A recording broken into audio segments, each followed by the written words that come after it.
Hi everyone. Can you all hear me at this level? All of you? Okay.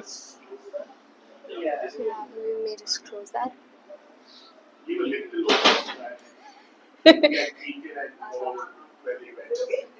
Yeah. Okay. Okay. All set. All set. All right. Thank you all for coming. Before we begin, we're going to do a little experiment, and you all are part of the experiment. I invite you to be. So, only three things to keep in mind as we go through it. The first thing, whatever I say goes. So you have to do it. I won't make you do anything scandalous, but we will see. We'll see. The second thing is the experiment is on only while I hold this book. This is we'll pretend this is the rule book. Okay, yeah.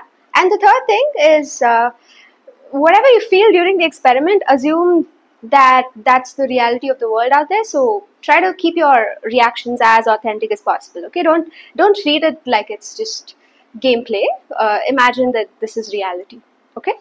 So with that, the first assumption is while I hold this book, I am judge, jury, God. So I am the political, the legal, the social norms. That is all me while I hold this book. And this is the rule book. Okay? And it is though. With that said, by the power vested in me, by the authority vested in me by this Dragon Master book, I ask you, what is your blood type? Tarun? O positive? B positive. How many type A's? Type A? What? 2 people? Just 2 people? Type B? So many people? Type O? Fewer people? Okay. Do you know yours now? O positive. Anyone who has the AB blood type? Rhesus type? Anyone? No one in this room? Okay. Type A was 2 people, right? Yeah. Just Suhas and Basan. Okay, okay. So I'm going to consult the rule book about your blood type. Yeah? So the law says,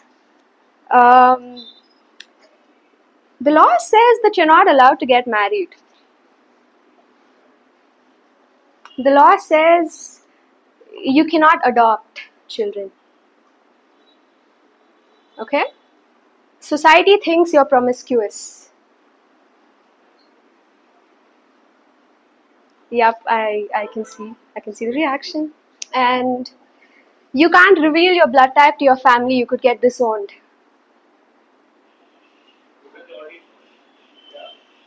The rule book says they don't know.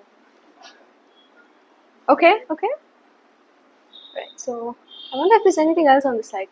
It's illegal to have your blood type. I could put you in jail. Being killed, disowned, you cannot wed or adopt. Okay? I could go on, but let's hold on to these conditions for now. How does that make you feel?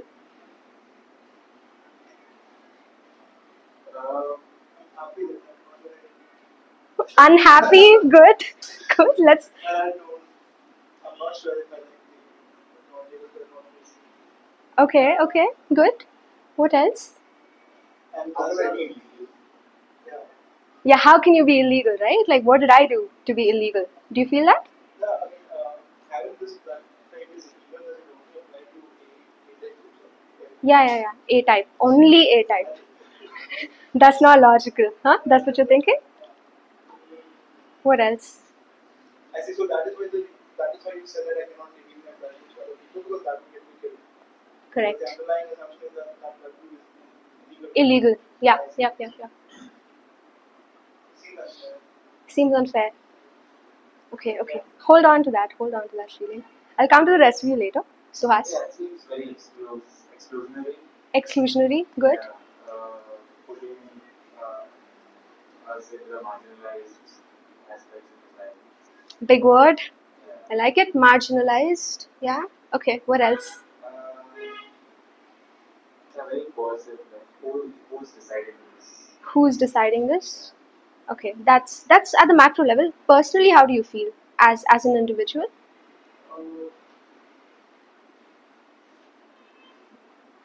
Like, yeah, I mean, this is a corrupt system. It's a corrupt system. Yeah, good one. And it's stupid. It's stupid. Brilliant, brilliant. Good.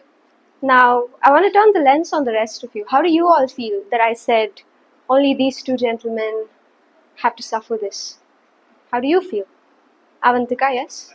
I would like to know what is the scope of jurisdiction of this rule book? Can I migrate to some other country? Yes, yes. Love that, love that. It's an oppressive rule. Why should I live here? Yeah. What if it's next to us?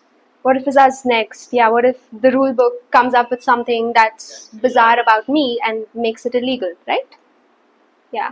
My question is, but why? But why? That's a very good question. Hold on to that. Hold on. I thought, Ismail, you wanted to say something? I feel lucky that my mind is safe. No, that's a legitimate reaction, yes. You feel you're safe, yeah. Rather than safe finding out where the people are. Okay, but that's a good point though. You feel safe. You have nothing to worry about. Yeah. I will like restricted until these people are restricted. Yeah. Their rights are restricted, yes, their freedoms are restricted.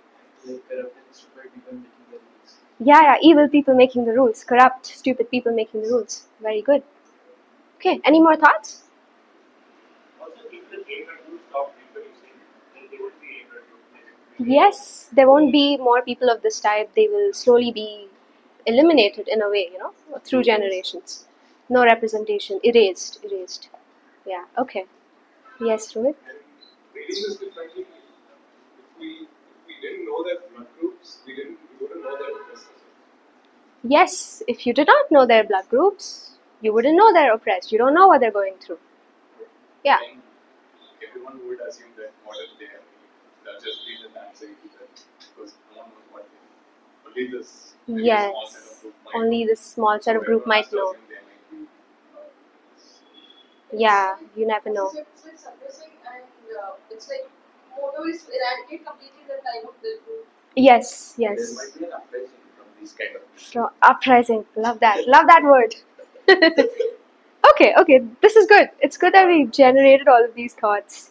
I want you to hold on to all these feelings, uprising, oppression, it's unfair, why is she picking on me? And with that, I'm going to put this book down. Now, I'm not judge, jury, whatever. I am just me. I am just Archana. So, this wasn't about blood types, right? Obviously, it wasn't about blood types. But what was it about? Gender and sexual identity. So, let's assume that I wasn't asking about your blood type. I was asking about something else. If you're not heterosexual, what does the world look like? Right? And it looks different for each individual. I'm not going to say that everyone's going to get killed or everyone's going to get marginalized or everyone's going to suffer in the exact same way. But we do recognize that there is an imbalance. So being heterosexual does offer some sort of protection, some sort of privilege because it's assumed to be the default. So I present to you Pride and Prejudice. No disrespect to Jane Austen. Alright, so with that, I want to show you this little graph. This is the state of the world. This is as of today. It's a map of the world, and what it has with the color coding is that the places marked in red are places that are very unsafe for gay people. In the sense they could actually get persecuted, killed, disowned, whatever. Cannot marry, cannot wed, all of those things from the previous slide. And all of the green places, they're supposed to be relatively safe. So, that shade of green being the safest. And you can see there's not a lot of greens. There's lots of shades of green, but there's a significant amount of red still in that. And this is today. This isn't a century ago. This isn't during colonial times. This is right now, right? So this is the reality of it. And you don't have to read the graph, but basically what it's trying to say is out of 195 countries in the world, 64 criminalize homosexuality. Criminalize. So you could literally be thrown in jail, killed, stoned, I don't know, what have you. Capital punishment, corporal punishment, for what? for something that you don't control. It's almost as if you're saying you have the wrong blood type. It's not the majority, right? In this room, maybe type B was the majority and type O was the second majority. Type A is literally you two and me, I must confess. But again, just because you're minority, just because you're a little offbeat, just because you don't fit the usual narrative, this is what could happen to you. Yeah. So this is the state of the world, but let's bring it closer home. Let's bring it down to India, right? This is the legal landscape. So 1861, pre-independence, all of this homophobia is actually inherited from Victorian times. So again, if you look at the myths, the Indian myths, right, like the Mahabharata, the Ramayana and all that, you do have a lot of trans characters or not straight characters. And I feel like a lot of friendships are not exactly friendships. You can tell from the subtext. Yeah, you know who I'm talking about.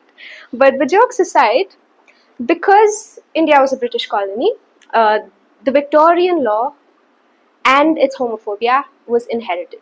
So way back from 1861, Section 377, in fact, criminalized homosexual activities. So it was only in the 90s, in 1994, this is after I was born, that trans people were allowed to vote. So imagine in a country as large as ours, how many millions, billions of people are trans. And imagine they weren't even allowed to vote until 1994, right? And this is just a legal situation. We aren't even talking about societal acceptance. That's another story. This is the legal state. And it's in 2018 that Section 377 was partially struck off, not completely, partially struck off, and decriminalized homosexual activities. 2019, there's a new law that actually protects trans people.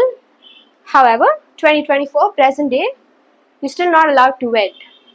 In the sense, the only marriage that's recognized is the heterosexual kind. Yeah?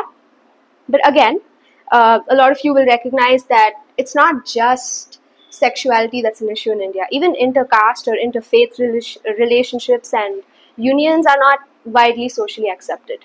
So we're going to look at the social aspect of things in this privilege wheel, which is barely visible.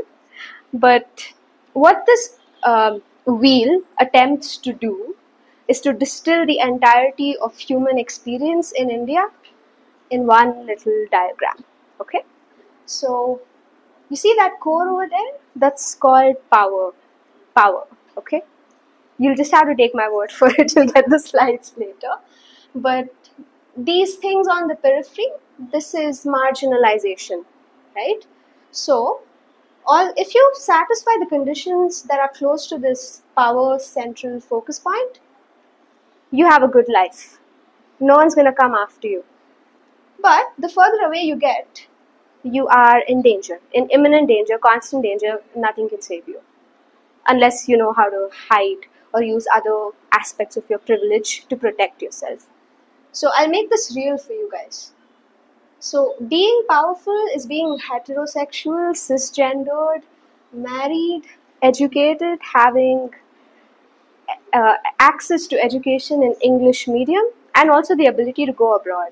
Yeah, and of course a few other things, like your own land, your own inheritance, generational wealth, all of that good stuff. Okay, so imagine I tweak only one or two variables out of this equation of power, right? So basically, there is a person who's well educated, wealthy, blah blah blah, in a position of power. What if they're not straight and they come from this upper caste religious family that assumes that they're straight? What do you think might happen typically if it's found out? Yeah. Ousted out from the family is a possible outcome. Disowned, oppressed, They'll be forced by their parents. forced. Yeah. Exactly. Right? So all of these things could happen. And that's the thing. That's the intersectionality I'm trying to highlight. I don't think it matters how powerful you are perceived to be or how powerful you are. it's just one or two inherent variables about yourself, about your life. Tweak that and pull it away from power, and you don't know how vast or how exponential the effect is going to be, and how much it can upend your entire life, and how much time it's going to take for you to recover from it as well. So, in fact, there's a real life example of this. There was a prince of Rajasthan. You may Google him if you like. Manvendra Singh Govil. You may have heard of him. So he's a prince, an actual prince, royalty. So he was the chief guest when he was 9 years old at their local government school, and he had to give a speech. He's a prince, that's what princes do. But get this, he's gay, and he came out. What did his family do? No, not during a speech. He came out in adulthood, but you'd think that he's a prince, he has money, he has education, he studied abroad, he has acres and acres of land. But just because he was gay and his family found out, he was first subjected to something called conversion therapy. It's an extremely cruel practice to turn a non-heterosexual person straight. So it's a lot of things like electric shocks or narratives, or it's a pretty inhuman practice. Is it chemical based? I don't know exactly, but there are methods that condition a person to forget their sexuality or deny it or suppress it. I don't know. I have to check. But either way, yeah, I do not think that they work. But the idea of it, right? The fact that he was subjected to it and he couldn't stop out of parental pressure, family pressure, the fragility of holding on to the privilege of the inheritance, whatever, he had to go through that. And his so-called friends also abandoned him. And he was eventually disowned because he wouldn't keep it a secret. In the sense, he was forced to marry a woman. He divorced her, obviously, for the right reasons. But no, he had assassins sent after him. Not just because he's a prince, because he's gay.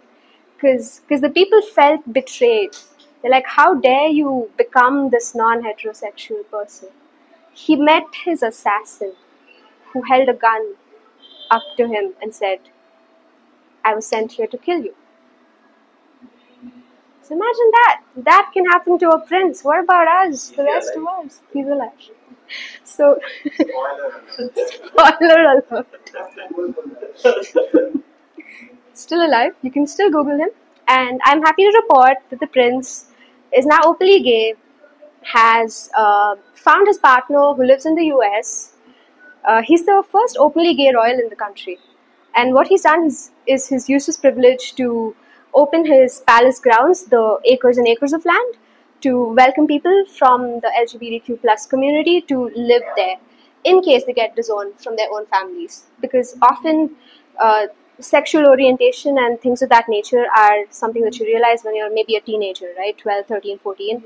And what do? You don't have the resources to live on your own. You don't have the means to move out and figure out your own life. Not everyone has that same privilege.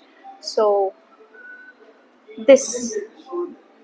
he got disowned, but then he had legal rights over his property, so he got it back.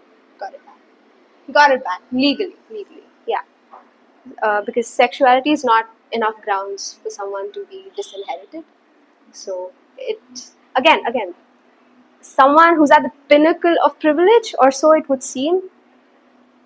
Just because one or two things weren't quite right, the dissent, the anguish, the agony, right? The suffering that comes with it. Again, Prince Manvendra is still insulated from all of these problems because he's a prince. So I want you to think about someone who isn't even at our level of privilege, right? Like someone who's maybe not even been able to get English medium education, right? Someone who's just starting out, maybe someone who's a teenager who's struggling in school, whose parents are just making their ends meet barely, And what sort of life does this person look forward to in a landscape such as this in India at this point, right? So that's the intersectionality that I want to draw your attention to, right? So I'm gonna pause here if there's any questions, because that's the gist of what I wanted to say. So I've reassured you that the prince is alive, but but not everyone is as lucky as the prince is the thing to bear in mind. Okay, so hang on. Lastly, I want to end with this quote, and it's by Shakuntala Devi. I'll tell you why I picked her. Immorality does not consist in being different. It consists in not allowing others to be so.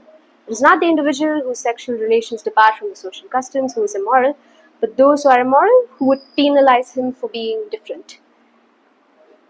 And that seems self-evident at this point, but the reason Shakuntala Devi has said this is because her husband was gay.